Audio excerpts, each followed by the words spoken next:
Salut, c'est Vince pour lemusicien.fr, j'espère que tu vas bien. Aujourd'hui, on va voir par quoi commencer sa musique. Lemusicien.fr, oulala, c'est sexy. Alors c'est un petit peu la question l'œuf ou la poule, tu sais, la rythmique ou la mélodie ou l'harmonie d'abord, etc.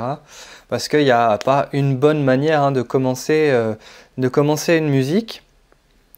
Par contre, voilà, il y a peut-être des questions à se poser quand on fait ça. Savoir, en fait, les idées, si tu veux, elles se nourrissent les unes des autres. Et une première idée va lancer toute une autre chaîne d'idées. Tu vois, même si les idées ne sont pas encore posées, fixées sur le papier ou dans le logiciel.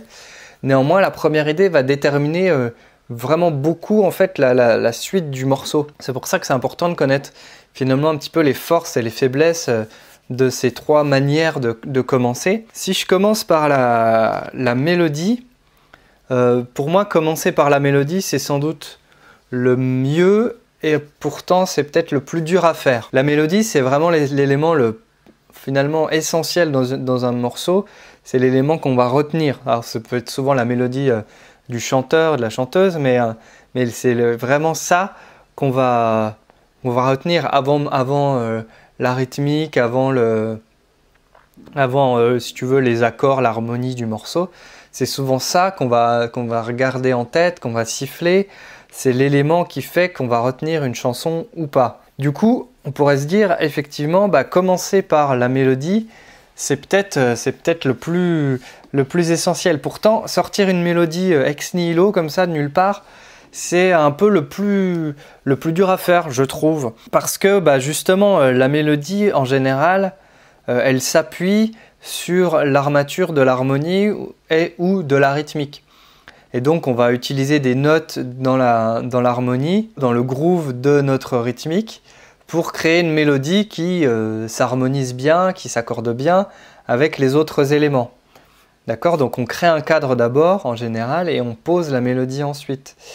Et du coup, la mélodie en elle-même, elle risque d'être moins riche, moins originale, puisqu'elle est largement influencée en fait par les autres éléments. Alors que si tu commences déjà par la mélodie, vraiment, ton morceau, c'est vraiment ta mélodie, quoi.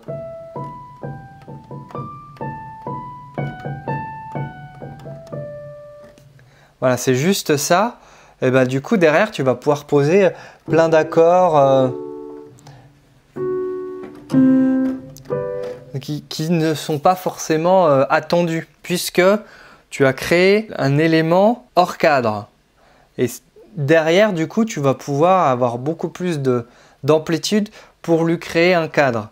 Malheureusement, c'est quand même compliqué de base de trouver une bonne mélodie sans avoir rien derrière. D'accord ? Et pourtant, c'est vraiment l'élément le plus important et l'élément finalement qui va le moins influencer le reste, puisque tu vas vraiment avoir le champ libre une fois que tu as défini ta mélodie pour trouver une rythmique qui n'a rien à voir, une harmonie, des accords qui sont un petit peu plus originaux que si tu avais commencé par autre chose. Donc ça, c'est le premier point. La mélodie, c'est sans doute je pense, enfin personnellement, moi ça m'arrive quasiment jamais de commencer par la mélodie. J'ai vraiment du mal et des fois j'essaye, mais c'est vraiment difficile. C'est souvent ce que disent les songwriters, ça reste quand même le plus important. Mais voilà, je trouve le plus dur à mettre en place. Donc ensuite, il reste l'harmonie et la rythmique. Donc l'harmonie, donc tes accords, c'est ce qui va vraiment donner un cadre musical, le cadre de l'harmonie dans ton morceau. Alors ça, c'est cool parce que tu vas tout de suite définir une couleur. Si tu es sur un truc majeur,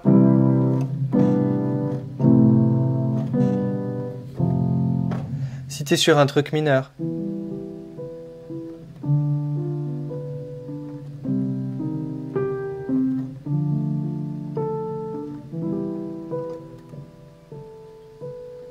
donc ça donne vraiment la couleur aux choses.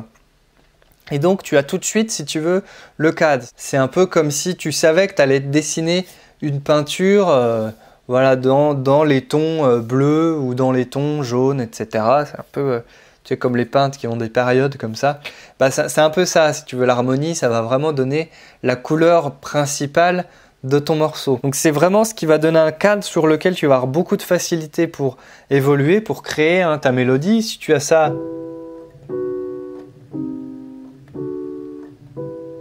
bah, tu vas pouvoir trouver une mélodie assez facilement, quoi.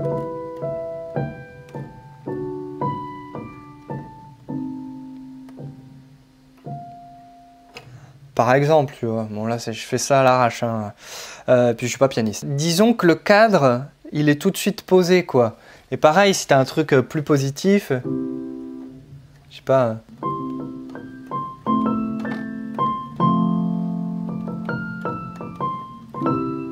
Tout de suite, tu as plein d'idées en fait de mélodies à partir de tes accords, tu vois. C'est ça qui est assez cool. C'est que derrière, si tu veux, le chant s'ouvre beaucoup plus facilement. Par contre, du coup, ça limite un peu, je trouve, les explorations que tu peux faire, bah, notamment au niveau de la mélodie. Du coup, c'est vraiment un plus et un moins à la fois, hein. Ça influence évidemment les autres éléments, mais ça les influence beaucoup plus que la mélodie ne les influencerait, tu vois.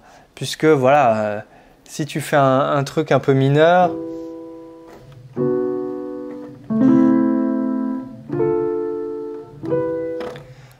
tu vas forcément avoir des couleurs pour ta mélodie et des idées de rythmique qui vont être différentes de si tu fais un truc beaucoup plus...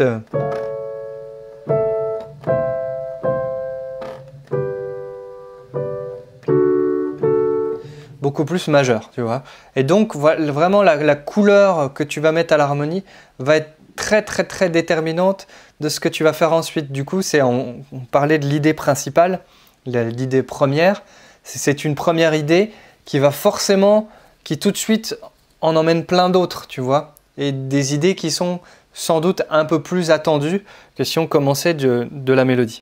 Et enfin, la troisième manière de commencer, ben, c'est la rythmique. Si l'harmonie, c'est la couleur d'un tableau, la rythmique, ça pourrait être peut-être sa taille, tu vois, ou la perspective du tableau, ou tu vois, le plan choisi par le peintre. Donc la rythmique, c'est vraiment ce qui va donner un cadre hyper défini. Pour moi, c'est la manière la plus évidente de commencer un morceau. Si tu as une bonne rythmique, tout de suite derrière, tu as envie de trouver des éléments qui correspondent, etc. Et ça téléguide vraiment des idées voilà, pour composer un morceau hyper rapidement. Il n'y a rien de tel que commencer par une rythmique, selon moi. Donc tu fixes vraiment le cadre du tempo, le cadre temporel, le cadre aussi de la tête qui bouge finalement. Parce que dès que tu as une rythmique, bah, ta tête elle bouge, tu es physiquement dans la musique. Beaucoup plus que si tu es en train de chercher une harmonie, une mélodie, ou tu es peut-être dans un truc un peu plus cérébral. Là, avec la rythmique, tu es dans un truc assez instinctif. Mais c'est sans doute vraiment l'élément qui influence le plus les autres. Et du coup, bah voilà, une rythmique bien sèche, qui avance, qui est bien hip-hop, tu vois, tu sais que tu vas avoir envie d'avoir peut-être des éléments harmoniques un peu secs, un peu des pêches, etc. Alors que si tu es sur un truc beaucoup plus lancinant, beaucoup plus, je sais pas, un peu post-rock, etc., bah, tu vas avoir envie d'avoir un truc qui s'étire un peu plus, et puis peut-être des harmonies un peu moins évidentes, etc. Et du coup, vraiment, la manière de commencer par une rythmique, c'est pour moi la plus simple, mais c'est en même temps la plus évidente. Du coup, voilà, c'est un petit peu... si tu veux, quand tu t'enchaînes un peu des sessions où tu fais beaucoup de morceaux de la même manière, finalement, au bout d'un moment, tu te rends compte que tu fais la même chose d'un morceau à l'autre. Et c'est pas forcément ce que tu recherches. C'est important de faire plusieurs fois un peu les mêmes choses pour maîtriser, on va dire, son style et surtout les outils qu'on utilise. Mais là où est la vraie créativité, c'est quand on va ailleurs, justement. C'est pour ça que cette idée de base, c'est vachement important. Et c'est, je pense, vachement important d'en discuter. Donc tu vois, il n'y a pas de bonne ou de mauvaise manière de commencer, hein. Il n'y a que des gens qui m'ont tendu la main. Non mais tu vois, il n'y a que des idées, il n'y a vraiment pas une bonne ou une mauvaise idée. Je sais que par exemple, c'est Mathieu Bogart, je ne sais pas si tu connais, mais c'est un chanteur français que j'aime beaucoup, qui a une belle plume et qui a vraiment son univers un peu perché. Et je sais il fait souvent des morceaux un peu guitare, guitare-voix, etc. Et je crois que sur un de ses albums, il avait commencé uniquement par des rythmes de batterie. Et sur un autre album, c'était uniquement avec une guitare, je crois. Donc tu es vraiment dans un contraste où il n'y a pas vraiment d'entre-deux, mais où ça définit clairement la couleur de l'album. Et si tu écoutes les albums, il faudrait que je retrouve les noms, que j'essaierai de les incruster. Si tu veux, ça définit vraiment des couleurs qui sont radicalement différentes, puisque la manière de commencer le morceau conditionne vraiment là où le morceau va aller, tu vois. Et ça, c'est indéniable. Après, voilà, comme je te dis, il n'y a pas une bonne manière de faire. Ce que je te donne ici, c'est pas une recette miracle. C'est juste une clé de réflexion où peut-être que quand tu seras à ton énième morceau, tu commenceras par la rythmique, peut-être tu vas te souvenir de ça et tu vas dire attends, fuck it, je vais essayer de commencer par une mélodie ou par un sample, etc.